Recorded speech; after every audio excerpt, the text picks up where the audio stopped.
Luka Jovic transfer to the Arsenal. So lads, with Pierre-Emerick Aubameyang still yet to sign a new Arsenal contract, the future of the Arsenal captain still remains in doubt. So of course, with Aaron Ramsey leaving Arsenal for a free transfer last summer, surely Arsenal don't want to make the same mistake with Pierre-Emerick Aubameyang, because if they do, Arsenal fans will not be happy. So therefore lads, Arsenal will have to look for some replacements, which brings us to Real Madrid's Luka Jovic. Now of course, Jovic this season has been pretty bang average, but of course if we are to cast our minds back to last season where Luka Jovic was ripping it apart at Frankfurt in the Bundesliga, let's just say Luka Jovic is a pretty decent player. But the question then is he a player that can replace Pierre-Emerick Aubameyang at Arsenal? Does he have the goal scoring prowess? Is he worth the money? Will he improve the Arsenal squad? And most importantly lads, can he score the goals?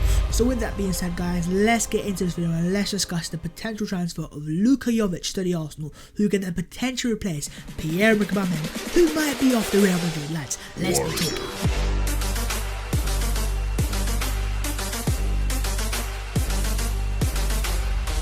Your boy has been missing for a week and I am sorry for those who have missed me, but your boy is back and waiting to talk your favorite topic. It is the Transfers FC lads. Yo, what is on guys, my name is Pascal and welcome back to my channel. In today's video we are here to discuss the potential transfer of Real Madrid striker Luka Jovic to the mighty Arsenal. Now in terms of the reasoning for this transfer, of course, is down to the transfer of Pierre-Emerick Aubameyang. Now of course, Aubameyang, the current Arsenal captain, is yet to renew his Arsenal contract, which is due to expire at the end of next season. So of course, with only a year left in his contract, Arsenal will probably look to replace him if he's not to sign a contract. So that leads us to a man like Luka Jovic, a player who Arsenal could potentially sign as a replacement for a man like Aubameyang, who, why have you not signed a contract, yo bro? Please go out there and sign a thing. But with that being said guys, of course, before we get into the video itself, make sure to go down there and smash a like on the video for your boy's return. We're back again with, fingers crossed, consistent content. So of course, if you do enjoy this video, make sure to go down there and smash a like on it. Also make sure to subscribe to the channel if you are new. We are on the road to 10,000 subscribers. We're on the final steps there, so please subscribe. Also make sure to follow me on my social media. You know, the links will be down here: Twitter, Instagram, Snapchat, all that good stuff. Follow me please. And as always guys, let me know your thoughts in the comments on the video itself. Would you take Luka Jovic? Is he a player who is capable of replacing Pierre-Emerick Aubameyang? Yeah boys, let me know your thoughts in the comments. But without any further ado, your boy has been keeping you waiting for long enough, so let's get into this and let's discuss the transfer of Luka Jovic to the Arsenal to replace Pierre-Emerick Aubameyang. Let's be talking. Right, first things first lads, who exactly is man like Luka Jovic? Now Luka Jovic is a Serbian international footballer who currently plays, as we said lads, for the mighty Real Madrid, which, why am I wearing white? I don't know, don't ask me. In terms of his age, Luka Jovic is 22 years old, turning 23 later this year, and that of course is a very key thing that we should talk later on in the video. In terms of the prowess and the physical presence of Luka Jovic, the man is 6 foot in height and he has some decent pace to himself. Now don't get me wrong, he ain't no Aubameyang, he ain't got that type of speed, but at the same time lads, he has enough speed to beat the offside traps, to get him behind and cause some damage there. Now in terms of the history of Luka Jovic, this is pretty interesting. Now of course, being a Serbian player, he came through the ranks at Serbian side Red Star Belgrade, and after playing for 2 years in the Red Star Belgrade first team, he then transferred over to Portugal to play for the Benfica lads. And having made that transfer to Benfica lads, let's just get straight lads, it didn't quite work out. I mean, the man made in total 4 appearances. Like, what's going on there? So having flopped at Benfica, he then somehow found his way to Germany, into the Bundesliga for Eintracht Frankfurt. In terms of his first season at Frankfurt, Luka Jovic played 27 games, scoring only 9 goals, and then out of nowhere, in the 18-19 season, the man came to life. He developed superhuman powers to finish that ball into the net. He became a top gunsman lads. I mean, scoring 27 goals in 48 games, yeah lads, it is a pretty decent record. And of course, Luka Jovic was an integral part to the Eintracht Frankfurt side that got to the semi-finals of the Europa League, where they lost to Chelsea, and then Chelsea got to the finals, and you know, we're not going to talk about that. But yeah, Luka Jovic for Frankfurt that season was on fire, and with him being on fire and him being an absolute gunsman, then he found himself wanted by the mighty Real Madrid. And then into the 1920 season, into the summer, he was a man in demand, and he ended up at Madrid for a fee of 60 million euros. Now if you look into his career, you're thinking, yo, this guy's having a very decent career now. He's gone from being on the bench of Benfica to now on to Real Madrid lads. But that's where it all went a bit because after joining Real Madrid just in the summer alone, of course Real Madrid reappointed man like Zidane, and for some reason whatever, Zidane actually didn't fancy Jovic. And in fact, there were some rumours actually that Jovic was about to get loaned out in the same window, having signed for Madrid for £60 million.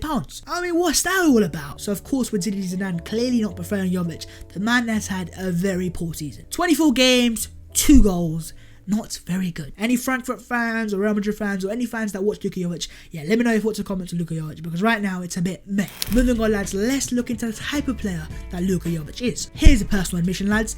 I don't watch a lot of Real Madrid, and I also didn't watch a lot of Frankfurt last season. So what I've seen Luka Jovic is basically YouTube compilations, which makes me an expert. From what I can see in terms of his game so far, I think what Jovic is, he's a typical goal scorer. He's a player who plays his game in that 6-yard box, and that's where he gets his goals. He ain't no Cristiano Ronaldo, he ain't no Lionel Messi, but he will score some goals. Now, of course, if you look at his record overall in his career, it's not really shown that, but what we saw last year at Frankfurt was a player who was an elite finisher, and that is one of his biggest traits. In fact, that is his biggest trait. He is an elite finisher. He's the type of player, if you give him a chance, he'll take that chance. And in fact, another key strength of Luka Jovic, of course, is his key passing ability. The man knows how to pick up passes. And of course, if you did watch the Frankfurt side play a few games last season, you could have seen straight away he had a lot of good connections, with one of those connections, of course, being with West Ham striker Sebastian Haller. But yeah, in terms of Luka Jovic's overall game, he's got decent ability here and there. He's got a very good weak foot as well. But in terms of his overall game, it's nothing really special, apart from his finishing, of course. His pace is pretty average, he's got decent hold-up play, and he's not really an elite dribbler either. So again, looking into the type of player that Jovic is, I can kind of see why he's not a Real Madrid star. Of course, if you look into Real Madrid, what do they want in players?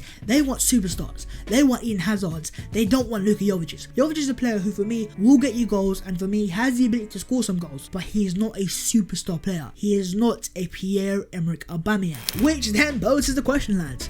Why do Arsenal need him? I mean, if we're being brutally honest, if we lose Aubameyang, we're going to need goals, and I don't trust Lacazette. So reason number one, of course, is that Jovic just score goals. But in terms of like-for-like replacements, letting go of Aubameyang and bringing in Jovic, you're bringing in a player who is basically a striker. He can't play left wing, can't play right wing. With Aubameyang, a losing player with first things first, the man is absolutely electric pace-wise. And in terms of his ability to play across the front, he can play right wing, striker, and of course left wing as well. So you're losing a very versatile attacker in Aubameyang, who also is a top goal scorer, and you're bringing in Jovic on the basis of one good season at Frankfurt. For me, lads, it's not really one that I'm like, yo, this is the banker. Because if you look into Jovic and his career in total, there's nothing that tells me that Frankfurt season wasn't just a blip. It wasn't just a meet you season. I mean, maybe Sebastian Haller and Luka Jovic were the Pape Cisse and Demba Ba of 2012-11. But yeah, going back to the basic principle to why Arsenal need him, of course, if you look into it, he's a goal scorer. And Arsenal will need a goal scorer if we let go of Aubameyang. I don't care where Aubameyang plays in that front three, he is the goal scorer for us. He is the guy to get 30 goals a season. If you look into Arsenal's remaining front three, you know, Martinelli can get the goals and he is Pellet's godson,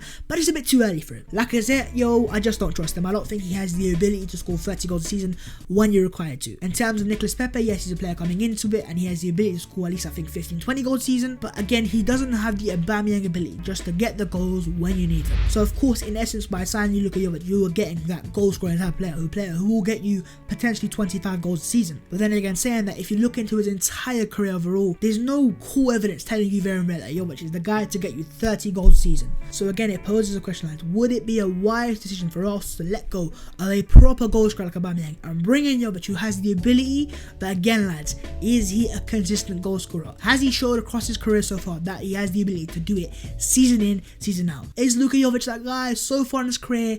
Not quite. Which leads us perfectly on to the next point, which is he a capable replacement of Pierre-Emerick Aubameyang? I mean, to answer the question pretty simply, no, and that's why I also should give Aubameyang a new contract. But of course, if Aubameyang was to leave, which I wouldn't hate him for. I mean, on one side you've got Real Madrid, you know, Champions League football, and you know, they are Real Madrid. And then you have Arsenal, 9th place, Squadron Mustafi, I'm okay, lads. But yeah, in terms of Luka Jovic, do I think he's a capable replacement of Aubameyang? I would say maybe. Of course, if you look into the numbers of his career so far, they're not really promising numbers. But of course, if you look into that one season at Frankfurt, I think what he showed there was the glimpse of what he can become. I mean, if you look into the age of Luka Jovic, the man is still 22 years old, which of course is still, for me, pretty young as a footballer. In terms of strikers nowadays, a lot of strikers actually tend to peak when they hit 25, 26. I mean, if you look at Aubameyang, prior to 25, 26, the man was a decent goal scorer, but after he hit 25, he turned into this absolute monster of scoring goals, and look where he is right now, potentially going to Real Madrid.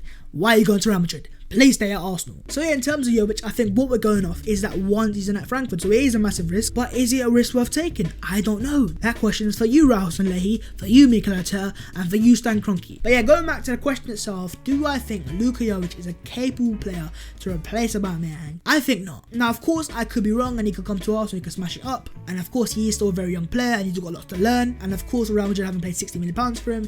There's a reason for that, but for me, lads, if you're letting go of a star like Aubameyang, a superstar like Aubameyang, Aubameyang. I want a superstar replacement, or a player at least that I know has the ability to become a superstar. Luka Jovic for me has a lot of potential, but for me, lads, Arsenal don't need to go off potential when we need to go off actual ability right now. So of course, if Arsenal do want to replace him, you have to go into the market and find a 25 to 30 goal season striker there and there. And to find that striker, lads, it's not going to be easy. But then again, lads, I'm not the one getting paid millions of pounds to do my job. You hear that, Raul and Leahy? So yeah, for me, Luka Jovic is the player who has a lot of potential, but I don't think he has the ability right now to replace Aubameyang. I don't trust him yet. I look at his record and it's not reliable yet. But of course, in terms of personal preference, Aubameyang, please, sign the thing, sign the contract, and yeah, stay at my Arsenal. Don't go to Real Madrid. You don't need to go to them. You can stay at Arsenal and play with man like Squadron Mustafi, a German World Cup winner. Respect it. But with that being said, guys, we are going to end the video there. Of course, if you have enjoyed this video, make sure to go down there and smash a like on the video. Subscribe to the channel if you are new, and also let me know your thoughts in the comments on Luka Jovic. Would you take him at Arsenal? Do you think he's a capable player of replacing a man like Aubameyang? Let me know your thoughts in the comments. Of course, make sure to follow my social media, links in the description, Twitter, Instagram, Snapchat, all that good stuff. Make sure to also subscribe to my group channel, The Offsiders. We are making some banging videos there. We had a banging quiz a few days ago, so yeah, make sure to watch that as well. In terms of my recent upload schedule, of course, it has not been very consistent, but of course there is a reason for that as well. Unfortunately, I did lose my uncle only a few days ago, and it was a very sad time for me and my family. So of course I needed a few days for myself and my family, just to, you know, kind of mourn the loss of a very young person, and something that is very sad for me. Now, I'm not gonna lie, it's not something I'm over yet, and it's something that's gonna take a while for me to get over. But for me, lads, in terms of YouTube and making videos for you guys and kind of entertaining you guys, that's one of my coping mechanisms. It's one way for me to kind of get my mind off stuff, things that really hurt me, things that really affect me. So yeah, lads, hopefully I can provide you guys with very good content that obviously I enjoy, but also most importantly, you guys enjoy as well. But yeah, of course, rest in peace to my uncle. Very sad, very young. Yeah, it hurts me a lot, but yeah, man, it's life, I guess. But yeah, guys, with that being said, we're gonna end the video there. I'm sorry to end it on a very bad note, on a sad note, but lads, it's something I needed to say. You know, it's a very sad day for myself. But yeah, lads, life goes on, we go on. Life's very short, make the most out of it. Stay safe with your families. Hopefully everything's good. And yeah, guys, I'll see you next time.